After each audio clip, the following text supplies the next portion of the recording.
Good evening. Thank you for joining us tonight. It is my pleasure to welcome you to the 2025 Community Engaged Research Lecture. Before we get started, I do want to take a moment to acknowledge that founded in 1889, the University of New Mexico sits on the traditional homelands of the Pueblo of Sandia. The original peoples of New Mexico, Pueblo, Navajo, and Apache, since time immemorial, have deep connections to the land and have made significant contributions to the broader community. We honor the land itself and those who remain stewards of this land throughout the generations, and also acknowledge our committed relationship to Indigenous people. We gratefully recognize our history. Thank you. It is my pleasure to hand it over to Tim Castillo, Director of UNM Engaged Initiatives Office and Professor of Architecture. Apologies for the... That's okay. Appreciate it. Thank you. Oh. Okay, great. Thank you. Yeah, it's been, well, after a few of those beers, you know. So,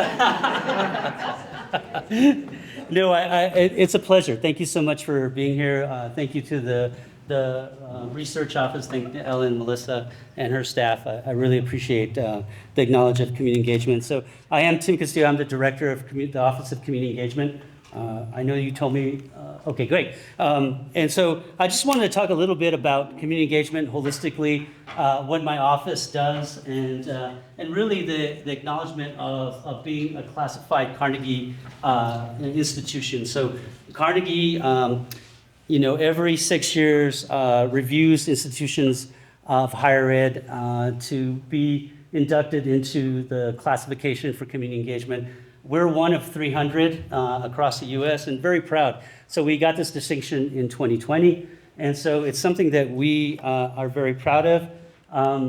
One of the things that institutionally that we represent is the diversity of people here in our region. The mission of the University of New Mexico is very diverse, but it's always been connected to people. So the historical evolution of our work in communities is extensive. It has been present throughout the evolution of the institution. And so when you look at our mission, our 2040, advancing New Mexico is really where our office really aligns, and really we represent a diverse community of scholars across the institution.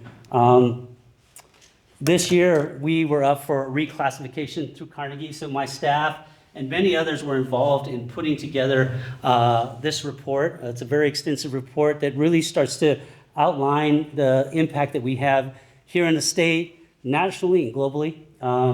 And so we have this online. We'll have it online. It's actually not up there right now, but we will find out from Carnegie in December if we did receive the classification.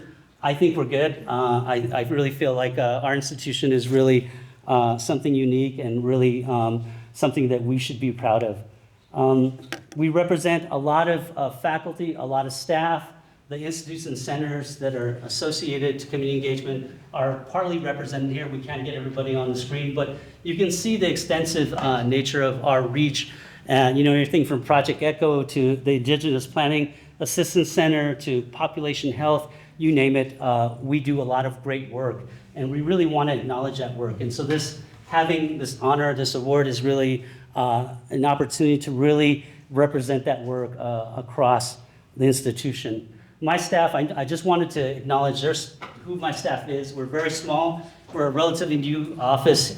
We fall under academic affairs, but we really are doing amazing things. And so, Carol, Sarah, Tyler, and Alish are really important to the work that we do. So if you haven't met my staff and you want to meet them, please reach out to us. We're happy to talk about community engagement and the various intersections of that work and the diverse communities that we serve. We do have a home on the web, engagement.unm.edu. If you haven't been there, I'd encourage you to take a look at it. It's really a rich database that really reflects our work. I also have a board. Nina's here today, Nina Wallerstein. This is and Renya's here as well. So thank you very much to my board. They've been instrumental in moving this work, this agenda forward. They represent the institution at large. It's a very important board in terms of what they represent. their legacies in community engagement. So I'm very grateful to have such a diverse board. You might recognize many of these people there. One of the things that we did while putting the report together was really start to understand our impact. And so I thought that it would be important to create a GIS map. Sorry, I'm kind of getting over something, so I'm going to try to get through this quickly.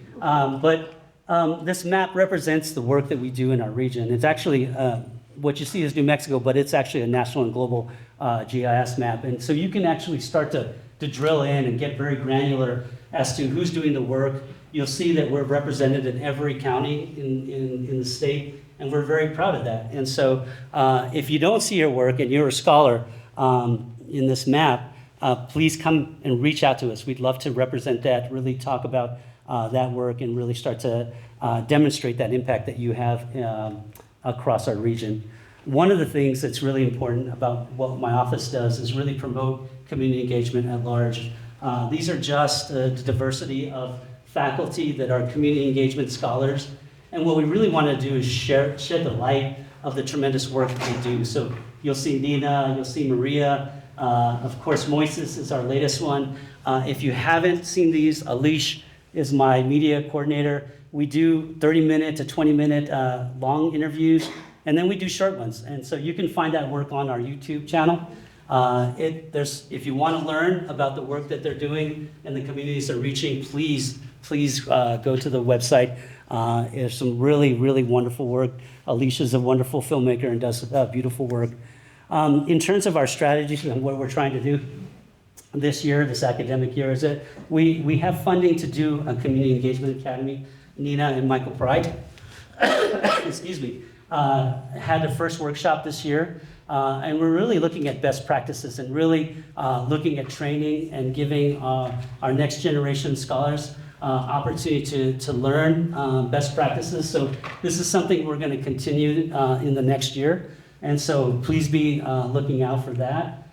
We also look at the ecosystem. So if you're looking for partners, if you're looking for researchers that are doing this work from a variety of disciplines, we've got a map that starts to show the colleges and schools that are associated, the faculty that are doing this work, and really the communities that they're playing a role in. So that's something that we've just recently generated. So we're very proud of that, and we're continuing growing. So if your name is not there and you want to be part of this, please again, reach out to us.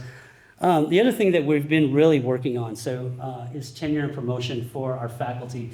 So it's a national kind of conversation about what community engagement means to higher ed, and it's an ongoing evolution. And we just got back from a national conference, and it's something that we are seeking advice. Last year we had a symposium. We brought institutions from Texas Tech, University of Texas El Paso, University of Arizona, and University of Colorado to talk about a variety of topics, and tenure and promotion was one. And so I've been working with intern Provost Rodriguez to talk about how to really institutionalize this, how to merit, to better understand our impact, and really give our scholars leverage in that space. So it's something that we're working on, and I just wanted to shed some light. Nina's been very instrumental. We'll be working this next year on that. And then finally, one of the things that we're really looking at is bringing assistance to our scholars to be able to do their work better. And so we're bringing in a new software called GivePulse. It's something that's used across the nation in community engagement circles. We're going to bring it in the next year. It's really to help our scholars be able to manage communities, to look at their impact, and be able to give them tools to better do this work. So we're very excited about getting this on campus this next year. And then finally, I'll end with the consortium that we had last year. It was such a success that we're going to do it this next year down in El Paso at UTEP. That'll be the 12th and 13th. There's already 60 people attending. If you feel like this is important to you, please go to the website. You can see it down here. There's a QR code as well. You can go to our website to find information. We've grown that community, so we've actually invited the University of Utah, BYU, other UT at San Antonio to join us. So it'll be a very diverse group of institutions talking about community engagement and really some of the challenges that we're facing in higher ed. So I'm hoping that many of you will join. We already have many faculty from UNM attending. And then finally, again, just please reach out to us. If you have ideas about community engagement, if there's things that aren't recorded, we'd love to hear from you. You can reach out to me. You can reach out to Dr. Carol Ibarra-Zetter, my program coordinator. We're happy to buy coffee. We'll go and sit down with you and learn a little bit more about the work that you do. So we're excited to be able to grow this initiative. And our office, while we're relatively new, we're really trying to really instill something for the future. So we're very excited about that. Well, now we're here. Well, one of the things that I'm very proud of is Moises and I have been here for a long time. I won't know how long he's been here, but this is my 24th year. And it's just wonderful to see the work that he has done and really receiving the acknowledgement for this work. So I'm very proud for Moises, and congratulations for receiving this award. They asked me to introduce him, but I'm going to let this video. My staff and I sat down with him, and we just asked him some wonderful questions. We learned that he's a skateboarder. So if you didn't know Moises is a skateboarder, you're going to find out. So I'm going to let this video play, and then I'll do an introduction. So let's go ahead and get this started. My name is Moises Gonzales, and my professional discipline is in urban design.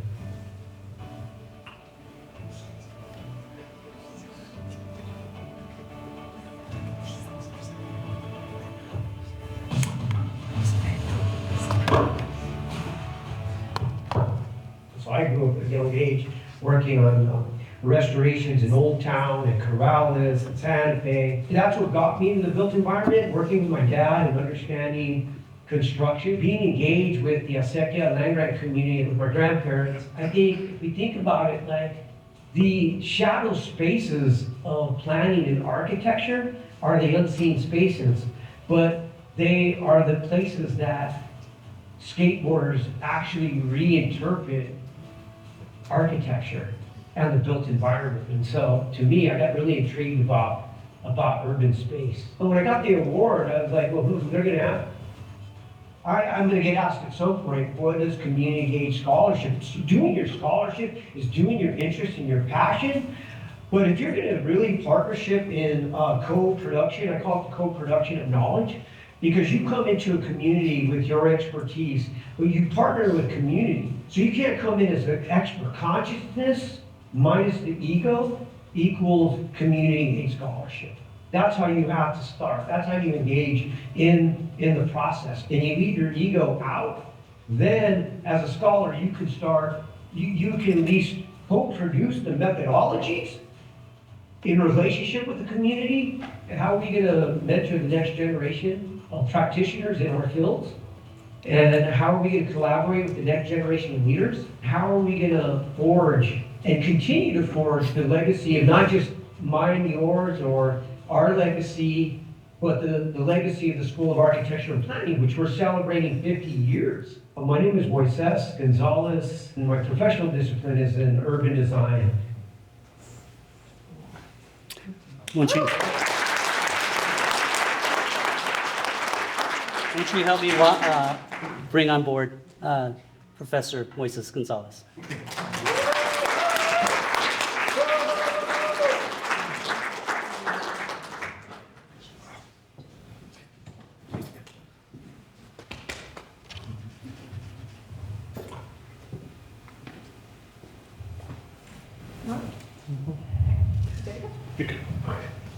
This is a presentation.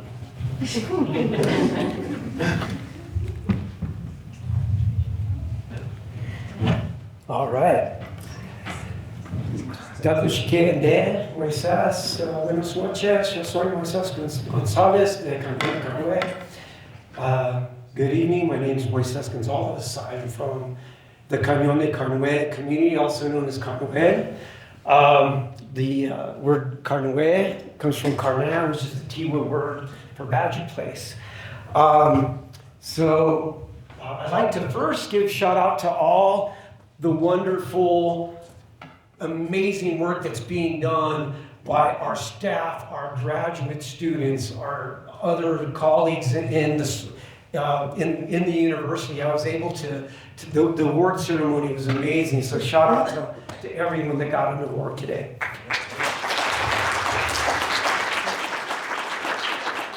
So just heads up, anyone who knows my style.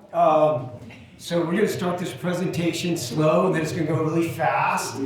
And then it's going to go really fast again, and then slow down and then get fast, because it's kind of represented my ADHD. So anyway, I want to acknowledge a few folks right away in the building. Is Ted Hohola, who's going to talk about this. It was a major mentor. I took his class in Native American lands when I was a graduate student. And when we were across the street, had a big impact. One of the first papers that he shared with us is one of his own research on the laws of the Indies, which I'll talk about tonight in Isleta, that kind of left an impact on me. And then Jose Rivera is also here. Jose's in the house somewhere, right there. Thank you, Jose. We'll get into our related research on acequias and land communities. So I want to acknowledge some of my mentors. And I'm going to talk about more mentors. There's going to be quite a bit. So anyway, my talk is Querencia, Reciprocity through co-production of knowledge. Did I already mess it up? Next button down. This one, the second on the bottom there. Okay. So the reason the reason I talk about consciousness minus ego equals community engaged scholarship, because anyone who engages in community engaged scholarship, we get really into the ways in which we just think our scholarship or our ideas are smart. And the reality is, when we have long-term relationships in community, we can center ourselves in a way where we're in partnership. So that's an important part I think about community scholarship. And this came out through a lot of early work in Jose and I worked on, looking at acequia-based communities and the reciprocity what it takes to maintain an irrigation community. So here we're looking at the local acequia knowledge and how that goes into data, and how do we as scholars unpack that data. Then we come out with related to in our case, it was qualitative modeling, and then it was a feedback loop. So that just is a diagram in terms of how community engaged scholarship as a process can work. We worked, and then if we look at, we adapted through our research social-ecological systems. If you go into a lot of research related to social-ecological systems, it's related in terms of how we look at, in this case, we're looking at acequia governance, but the relationships in community that matter in terms of sustaining landscape, right? So this was, we were part of a broad research team looking at the role of acequia-based communities in the role of sustaining the ecosystems of ecosystems in Rio Arriba or northern New Mexico. So this is just some of our modeling that we were doing in terms of the landscapes, and I'm going more deeper in terms of the importance of how we analyze. We analyze in this process, talking to local communities, using GIS mapping, and mapping out land use trends and changes over time. So, through we are looking and talking to communities, and this will go into further in my talk, talking about my work earlier in Rio Arriba County, where I'm talking about the relationships. And so here we were looking at what is, in terms of what is the role that irrigation plays in northern New Mexico. We're finding out, through this research and through what the community is telling us, they're telling us that, the loss of agriculture is important, right? So this is looking at the size of farm sizes in 1935, and it's amazing to see that, there there are some, if you look at it, 9-acre farms in 1935, and you go to the larger farms in 1935, very few that are over 1,000 acres, 700, 500 acres. And we look at today, corporate agriculture is pretty much based on large acreage agriculture. And so, you know, what we learned is that because you had small farms operating off the acequia-based system, that it mattered to sustain and actually maintain water, well water levels. And we went through, you know, this broader team. Well, this is our, some of the research that Jose and I published, along with some couple of our graduate students, talking about some of this research. So when I talk about the co-production of knowledge, it's really the relationship with the community and us as scholars. Teresa, who is actually I'm the director now of the Resource Center for Cross-Autonomy. Teresa right now runs the Great Cities Institute, University of Chicago, Illinois. And so we wrote this article, and I'm going to come back talking about my work in the international district, about what it takes in a relationship to really co-produce knowledge. This is very simple, and the reason I talk about Querencia, and we'll get into that, but it's also related in what Ted's work in the theoretical framework of indigenous planning based on the 7th generation model of planning. And these are very important. So Querencia is the common vernacular concept used by land-grant communities in northern New Mexico bioregion to describe the connection of the homeland. In the late 1990s, the term began to make a formal academic presence to describe an indigenous land ethic connected to cultural landscape. So this is the Pueblo Valley. My maternal side is it's a Hainizal community is connected to Querencia, to my Querencia there. So the way I best explain Querencia, it's the community that claims you. You don't claim that community. So as being a scholar, that's important. If you're working in community, that community is going to want you to be in partnership. It's, you know, if you're just engaging or extracting data for your research to make findings, that's not that community claiming you. So that's why it's important to use Querencia. For me, I've always grown up with Querencia. It's a very vernacular, common term that we use in New Mexico. But this was from one of my studio projects, looking at the plaza restoration plan for Abiquiu. And so this is, we were looking at the plaza restoration. And this is the Pueblo of Abiquiu. The right is an image of the 1930s. That's the land grant map.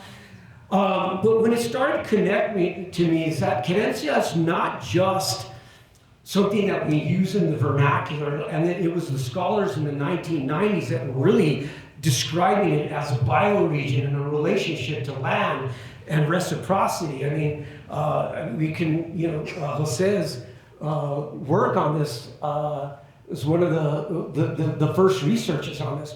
So when we started doing with my students working on how are we going to preserve the plaza, well, preserving the plaza is going to take a lot of actors and community members and relationship building. And so we started mapping out the governance, the cofradías, the different cultural societies. And what we found out is, is that this matters.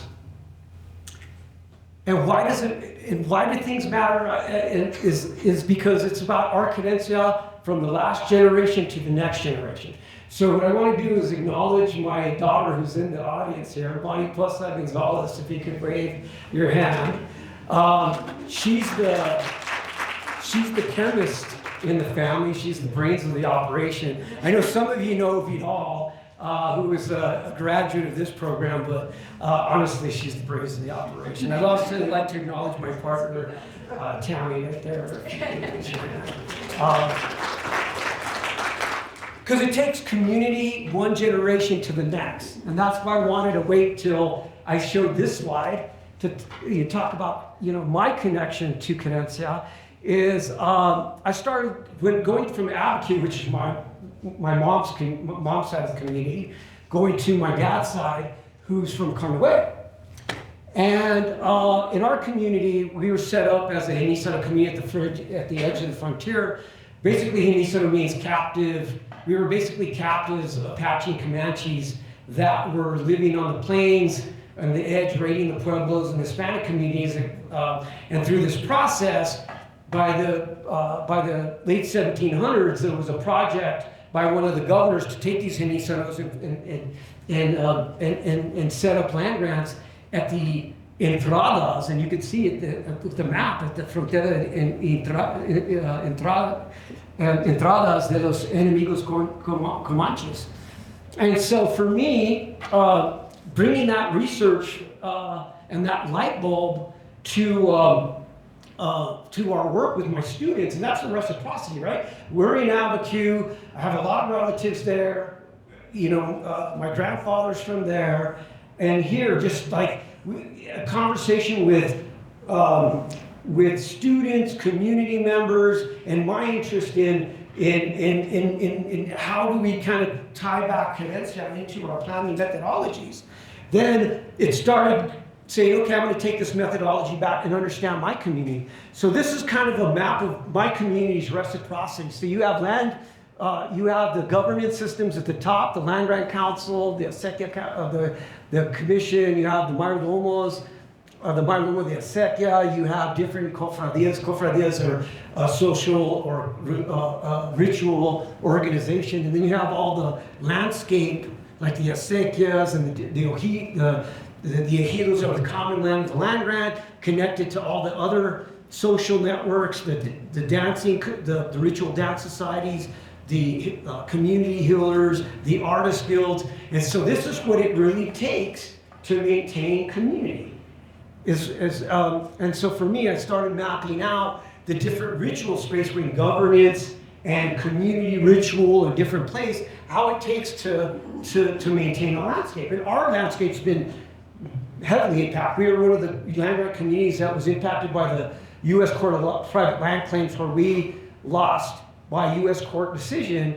We went from 90,000 acres to 2,000 acres, and that we still exist. It's still amazing. So when we talk about, in terms of Querencia, as it relates to reciprocal relationships in maintaining ecosystem, this is a big deal. This is an article that I think is amazing. It's called Recognizing Reciprocal Relationships to Restore Community Access Land and Water from the International Journal of Commons. And this is what we could add into our relationship. I thought it was amazing when Barbara Rodriguez, the interim provost, named her newsletter Querencia at UNM, a new monthly communication of the Office of Academic Affairs. Querencia is a Spanish word that means place of belonging and deep roots. So we, as a research community, community engaged research community, this was, I felt, what I felt tonight, they're recognizing all the scholars, the graduate students, the staff. That's what I think is how we find our belonging. All right, so how did I get into planning? So at first I thought, I was really good at skateboarding. I was a sponsored skateboarder. I just thought that was going to be my thing, but after a series of injuries, I lost my sponsorship, and that was that. I mean, I thought this was going to be kind of the life I was going to, kind of the direction I was going to go. But you have to evolve, right? So this is the skateboarder I am today, right? Still a skateboarder, and sorry, I'm breaking the rules. But then after an injury and saying, okay, I got to get serious about school, I became a student activist. I was really involved in MECHA. And I think I see Loretta here somewhere. She was involved in MECHA. And then Arturo was here somewhere. He's also along in this journey. Yasmin's next to Loretta. She was also in graduate school here. So I joined a group called, I was in an indigenous youth group, activist group called Unseen Youth. And the big thing that we started out with was fighting the petroglyph, the road through the petroglyph. If you go back to the 90s, it was a big deal. And our youth organization was that we were at City Hall protesting, we took over city council meetings, you know, some of us got arrested at different times. It was, you know, that was our movement. And one thing you have to learn on planning and as you look at community engaged scholar, when you're involved in community engaged research, it's a long-term game. It's not a short-term process, because what I learned in my activism that went into my professional work is that we're going to lose a lot. You're going to, you know, if you look at, you know, every kind of loss at the time, it's, you can't, I talk to a lot of students. I'm going to go into talking about a studio where my students, I had to have this talk with them because they were really discouraged about how the process was going. So these folks really helped me shape, and our experiences helped shape the work that I do. This is the first inaugural Indigenous Environmental Network meeting in 1992. And so we were part of that, and our organization was at this gathering to start the Indigenous Environmental Network Collaborative, which was a lot of Indigenous groups working on environmental issues throughout the United States and internationally, right? So this also kind of led me to also connected to my land grant work, you know, coming from an Nissan community, but also connected to the broader land grant movement. If you know heard of the person on the right photo, that's Diana, that pretty much led a lot of in the late 60s and the early 70s, that started the land grant movement called the Alianza, which both of my grandparents are members of. And then that led me to, led me into planning. I landed in planning, studied with Teresa Cordova, Paul Lusk, Ted Hohola, and so I found these, I was going through the archives, like, one thing I wanted to show is like, gosh, man, everything's so different right now. That image turned inside out, but anyway, it's supposed to say, it's supposed to be a slope study.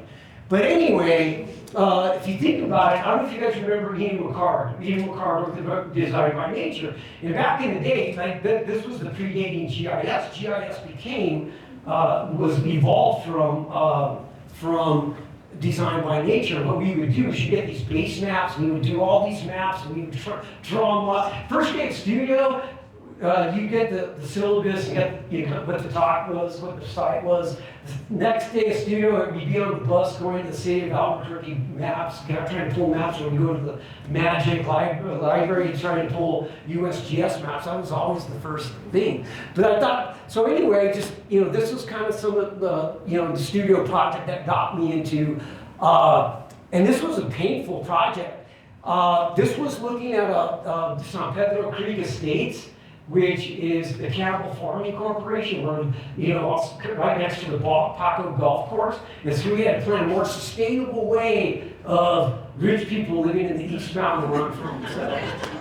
But I think what's beautiful about it is, the pastels, the ink pens, the actual art of drawing these maps. And when you screwed up, it's like you had to start all over again. So these took hours. And this is our final review. So just thought I'd share some of this. Which led to my professional projects. I got to talk about some of my individual things because I literally, you don't know what direction things are going to go. Under Paul Lusk, we did a project evaluating farmlands in the South Valley. So mine became looking at strategies and implementation of agricultural preservation, right?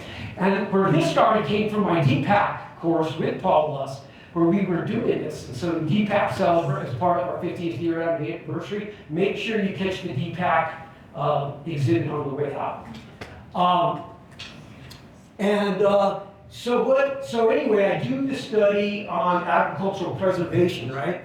Well, in Rio Arriba, this kind of thing happened in the 90s. You have the political boss, Emilio Naranjo, if you ever heard of him, research his name, political boss for like 40 years in Rio Arriba. My grandma used to tell me, when the Democrats for Progress won, I tell her, well, aren't you going to go vote? She's like, well, why would I vote? And I was like, she goes, well, why would I vote? I don't get eggs and bread to my house to go vote. I'm just saying that's how it was. And so Alfredo Montoya and Moises Gonzales took over the Democrats for Progress. These were all land grant activists and acequia activists. And talking about consciousness plays, you have to have the political system, the community conscious, us as scholars, our related consciousness matters. So I was in an organization called the Land Grant Forum. So to the right was a picture of me talking to senators about the land grant and acequia. It was an interim committee where we were trying to promote policies. And then a lot of the activists that were around on the left side. So here we were.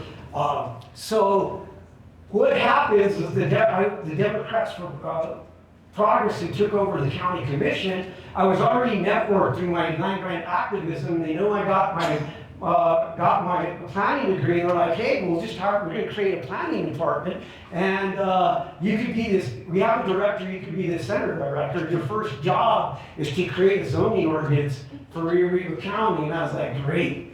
So the first meeting was Guerra Maria, and it was packed, and I remember I had to be escorted in by the county sheriff. So anyway, this is just going back to some of that period. So this is me, article, and so back to our research with Jose, the irrigated lands of northern New Mexico are these little bands of water in an area where 1% of the land base in New Mexico is irrigated agriculture. Put your mind around that. So when we talk about the importance of the acequias and irrigated farmland, very important, right? So one of the things that we worked on a comprehensive plan. But the one thing that we tried to do was the first thing was preserving the acequias and preserving the farmland. If you don't preserve the farmland, you're not going to preserve the acequias. Because what we need would there be the acequias? What had happened is some communities had land loss in the acequias, so there's this big threat of development happening on the irrigated acequias. And yes, these are the photos that at the time was able to get on a plane and take just shots of irrigation land. This is pre-Google Earth, right?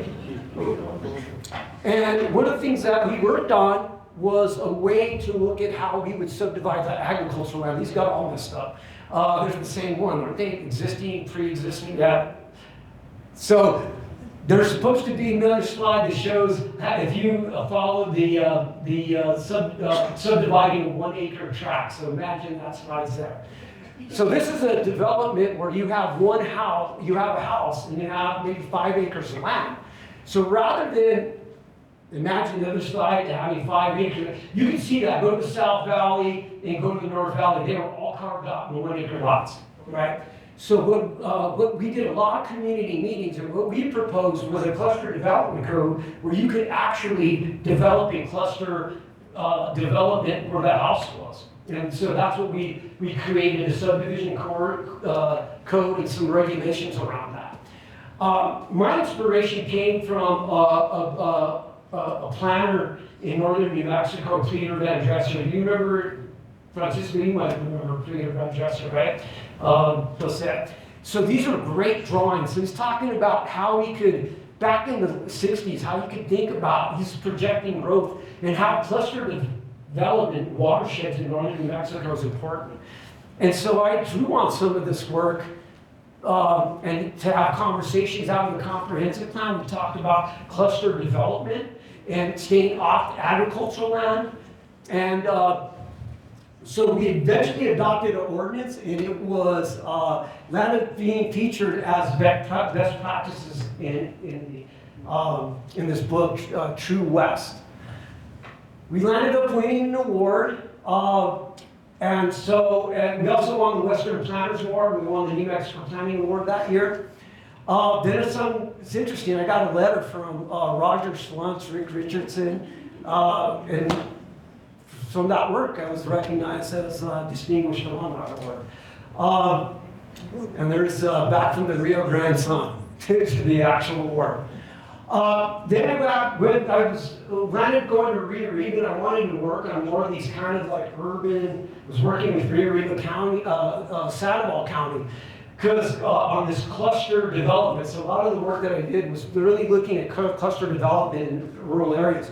This is Placitas. So if you know Placitas, this was looking at if Sandoval County and the rural areas would do a cluster development code. So we were planning like, how would we ask developers that have larger tracts to do this? Because, see if I can do this. Okay, so if you see this, you can see this landscape carved on these hill slopes of 2-acre tracts, right? And so this was the vision that we were trying to work with. So eventually I ended up getting a fellowship through the GSD. And that's the Harvard Gazette, how I'm going to come to Harvard. But that was a great experience because I studied with Amsper and then with Joan Bosquet's great Spanish urban designer, David Correa. And so I ended up studying with great people. Well, anyway, come back, and this is where I'm connecting like the relationship of community and how you stay in the long game. So right before I was hired here at UNM as a professor, this is Professor Claudia, Isaac, and myself. We were working in the Southeast Heights. This is in the International District. This was some of the first beginning work around when the International District was changing its branding from the War Zone to the International District. Our work, Claudia, who's also a mentor of mine, our work was to build capacity. How do we build capacity to take on planning issues in the International District? And I'm going to talk about work that Michael Todd and myself worked on through our town grant. But we started doing workshops on how to create quality urban space, an urban trail, how do they advocate for some of their land use needs, which we know are tremendous. So part of that project was like, well, we talked about how, you engage in community planning, how you impact the comprehensive plan, how you impact capital outlay, those sort of things. But then also you can use community art projects as a way to engage community for immediate kind of transformation. And that transformation can extend itself. So we started out looking at alleyways. And how we can look at artwork in alleyways. We had a project in an alleyway, but there was just too much. We were facing a lot of challenges with the city. So we landed up working with the Southeast Heights, this one project that it's a church organization that provides dental health. They do a food bank, a lot of stuff, Southeast Ministries. And so we wanted something to show that, so how their recommendations. So we looked at working with Southeast Ministry to do this pop-up park where I collaborated with artist Richard Bragg. Then it started finally making it into some of the more formal aspects. So finally I was a consultant on the International Trail Scoping Report that has led to a lot of the road improvement or like trail improvements, and so this is what we were looking at. We were looking at, and it's kind of disheartening too, because at this time the pedestrian fatalities were the highest. They're still the highest in the United States. So still work to go, but. The city and the county have been using this report to actually actively take one intersection at a time in terms of using capital outlay and improving. And so we came up, so I worked with them, I did a lot of renderings of different scenarios of how we could improve that. Then, so this was my job talk. So then I applied for a position here. For assistant professor, right? This was my job talk, and I talked about, so that my lecture was on South urbanism, surfacing the urban landscape. So my urban design work began to transform from the village scale to the city scale to the urban scale, right? And then some of the early studios, we kept on with the International District. This was one of my studios in the Advanced Planning Studio, fall of 2009. These were some of the images that were created from that project.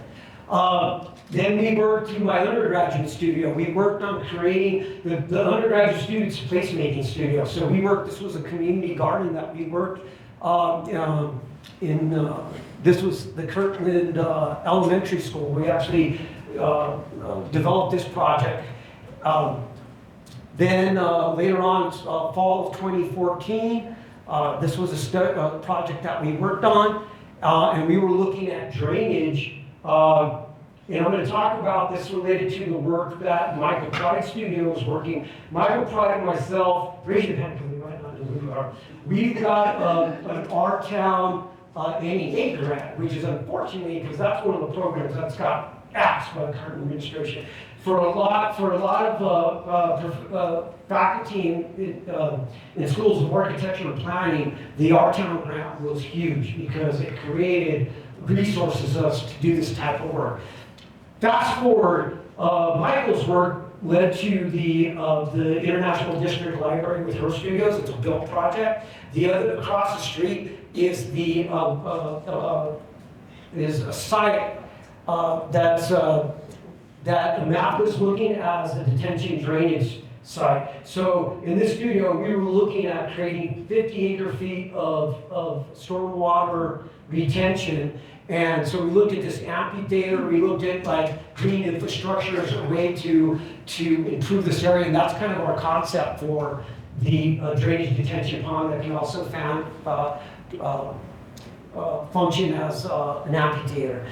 One of the projects we funded, some of the projects through our town grant, is one of my undergraduate studios, we did a pop-up event where the Bell Street neighborhood in the International District could actually put up, pop up these bollards and these chalkboards, and to actually create a pop-up event for pop-up markets.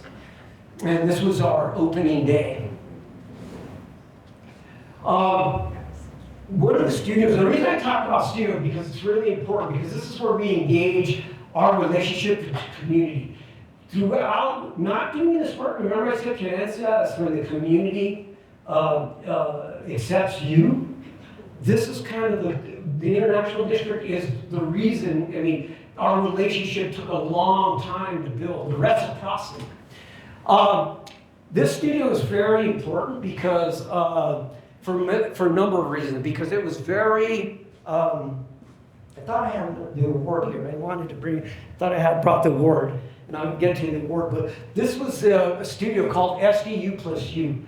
This studio, we were asked by the city of Albuquerque, came out of we were placed at a downtown Arts Lab studio that we used to have, and we were tasked to come up with the recommendations for secondary dwelling units or accessory dwelling units, also known as casitas, because they were not allowed at the time. These are the students that are part of that process. You may know Alex Ochoa, he teaches GIS for us as a part-time faculty. He's also the planning director for Los Lunas.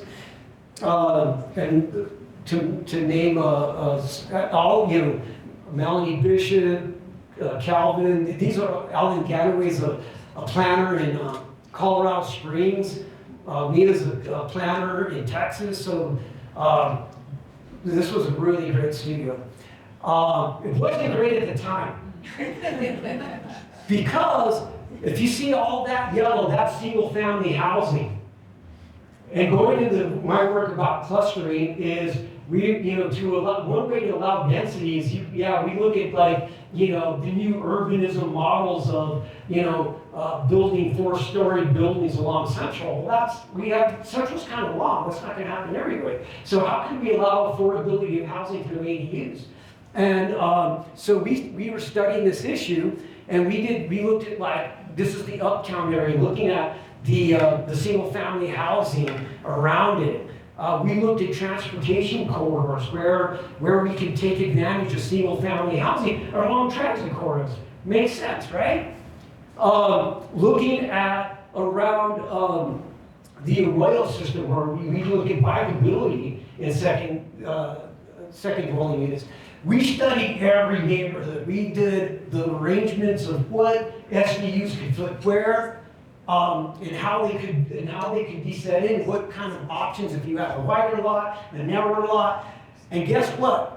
My students had to present this as part of our work with the City of Albuquerque Planning. They had to present to Environmental Planning Commission, then they took it to City Council. They got hammered. All at hearings, all the neighborhood associations, even in the meeting, said, how do you graduate students know anything? You're not property owners. You don't know about crime in my neighborhood. And they, after this studio, they felt wounded. They come, and then look at what happened. We were the first studio to take down. Now it's part of the coding system where, and guess what? No, this isn't going to take all the students, but we were awarded the 2017 in New York, and we kicked Harvard's ass.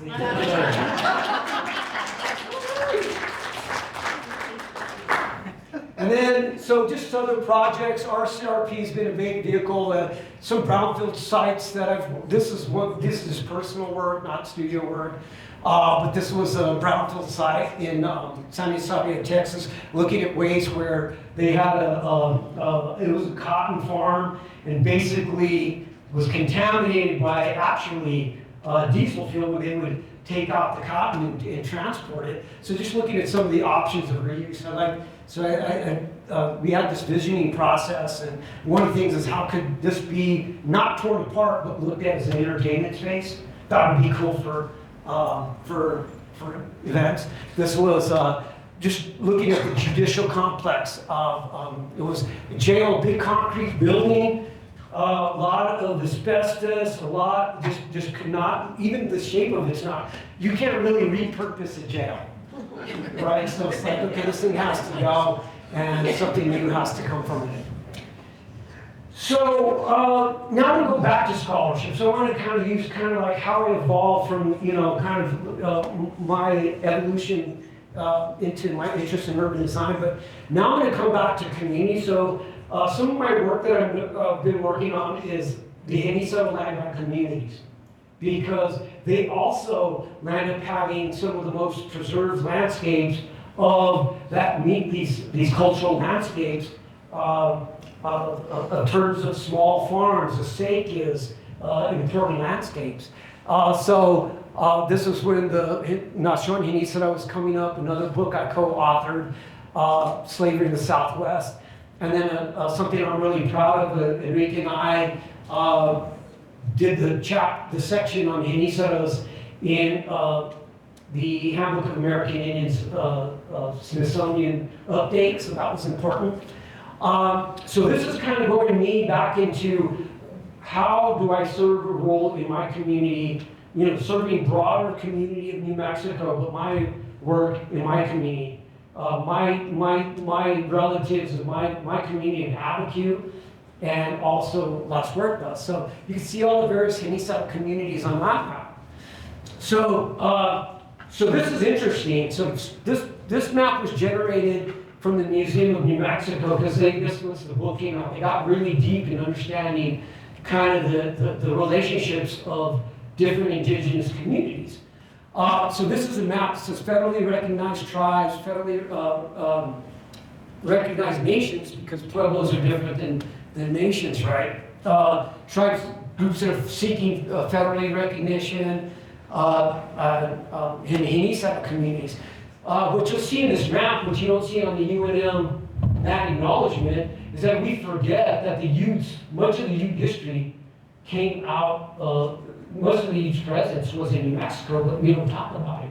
I would encourage everyone to read a book, Violence Over the Land by Ned Blackhawk, where he tells the history of New Mexico from a Ute perspective. So if you see this, you have the Comanche, you have the Utes, you have pueblos that don't longer exist, and then you have Hinisero communities, and you have some of the other, if you look at El Paso, you have the Sleda de Sur Pueblo, where I've worked on with Ted on studios, and then you have the communities such as Tortugas. If you read their history, a very rich history, indigenous history in New Mexico. So I say if you read that acknowledgement statement, which Ted worked on for the School of Architecture, includes the use of Comanche and these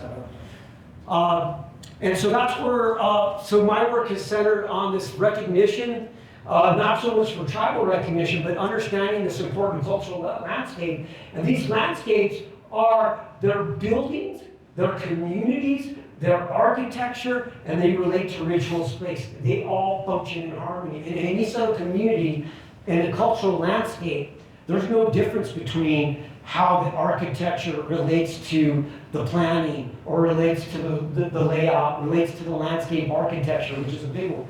They are connected.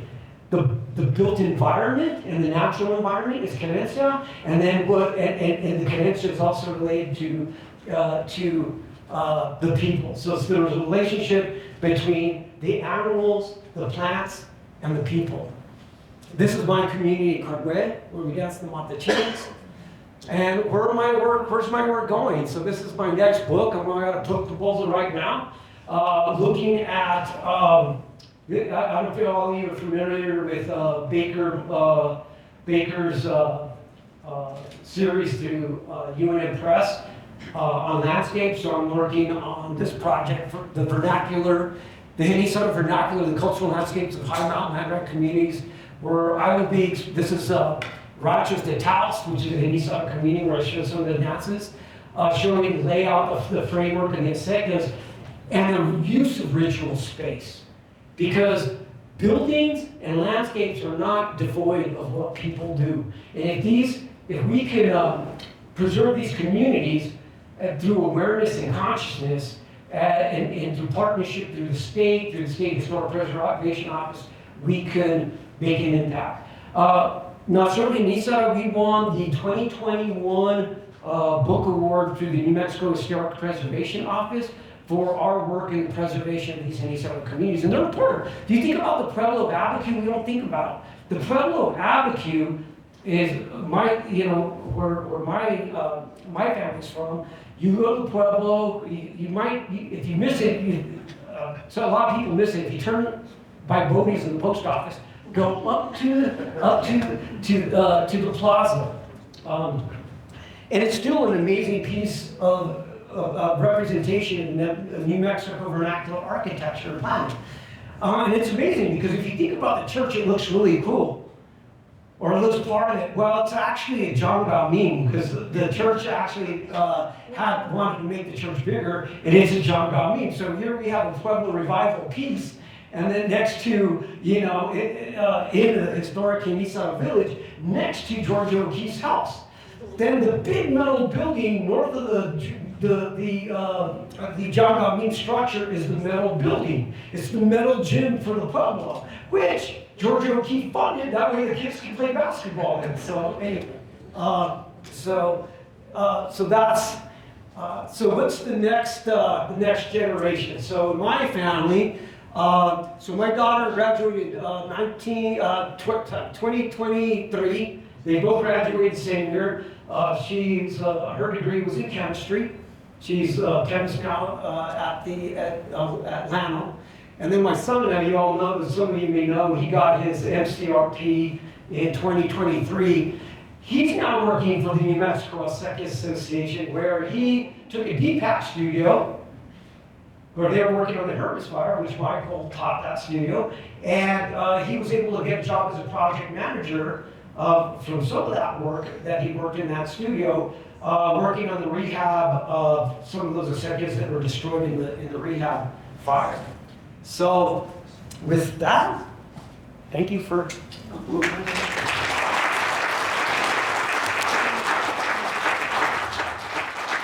We do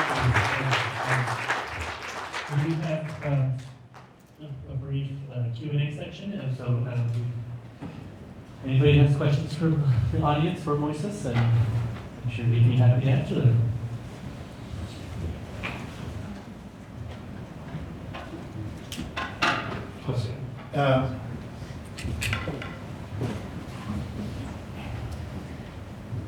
Moises, I was intrigued by your concept of not just Querencia resilience, of course, we worked on those, but also your co-production of knowledge. And I was with you in many of those, so how is it that your projects, help to how did community people help to co-produce knowledge in your projects? I would say it comes from agency. The agency of the community themselves, right? So the community understands these, like we have the ability as scholars and as built environment professionals, including civil engineering, planning, architecture, landscape architecture planning, as the built environment profession, but we all know we work in interdisciplinary ways, right? So so reciprocity to me, Querencia, and co-production of knowledge, it's just that loop, right? So we have to build on the agency that is within community knowledge, right? Seventh generation model of planning that comes from INPI, Indigenous Planning, the design planning, Indigenous planning, INPI. And no joke, talking about like ADHD, I have months to work on this. And I told an all-nighter. I was getting old pictures, finding through folders, I found some studio projects, and I was like, what's this? So really, to answer your question, it's really coming from the agency. You wrote a book on acequia. You talk a lot about the knowledge that came from community, the indigenous reproduction of knowledge. So us as scholars, understanding that reproduction of knowledge that's gone on from generation to generation, how do we come with our methodologies, and how do our methodologies meet in the middle? That's community-based scholarship.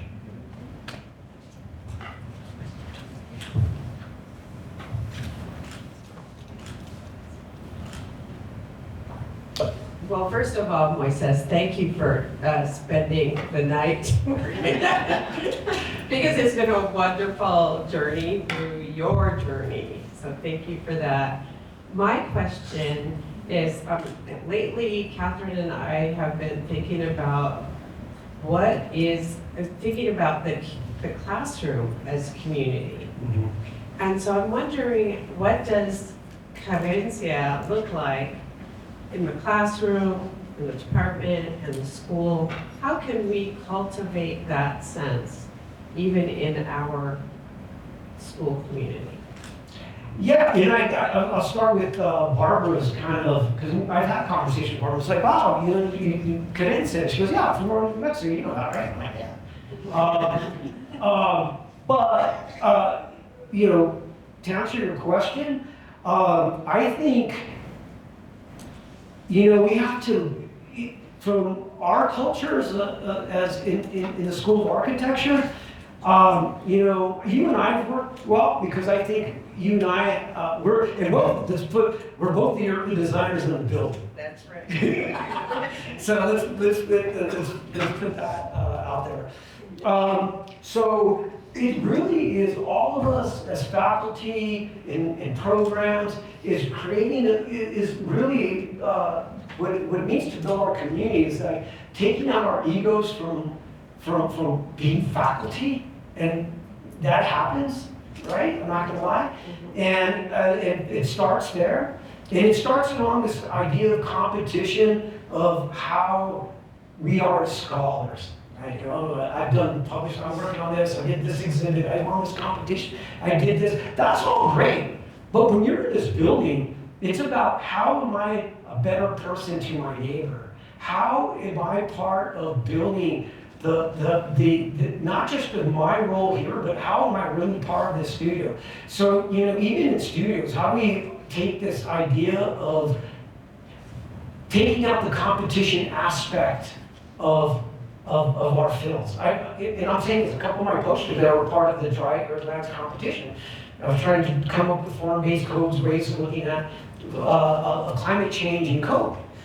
And so I think it is taking out the idea of competition and the idea of reciprocity and community. And that's what we do. And I think, you know, a lot of us are doing that. And I think a lot of the times that we've done it best in the school was, like I said, to be honest, after the last Trump election, we had a lot of teach-ins. During COVID, we had to come together in a community. Coming out of this election, you know, you've organized the teach-ins.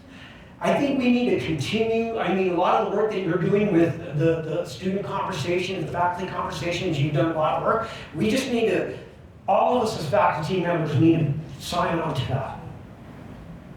Because that's how it needs to happen. And we've done a lot, but we got to push it further. Well, thank you again, Moises. At this time, I would like to bring up Vice President for Research, Alan Fisher, for some presentation of citation and closing remarks.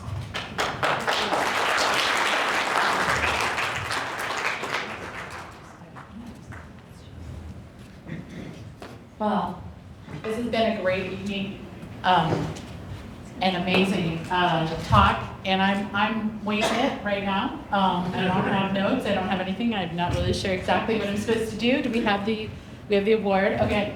And every year, I have to say, we do something for the CERL, that we create a poster, and we do that in conjunction with the awardee.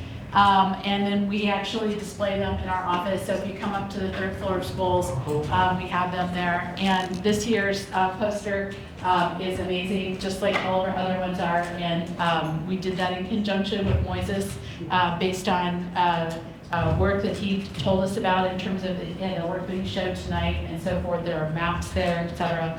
So really pleased to be here tonight to give you this award, and I'm going to say congratulations. I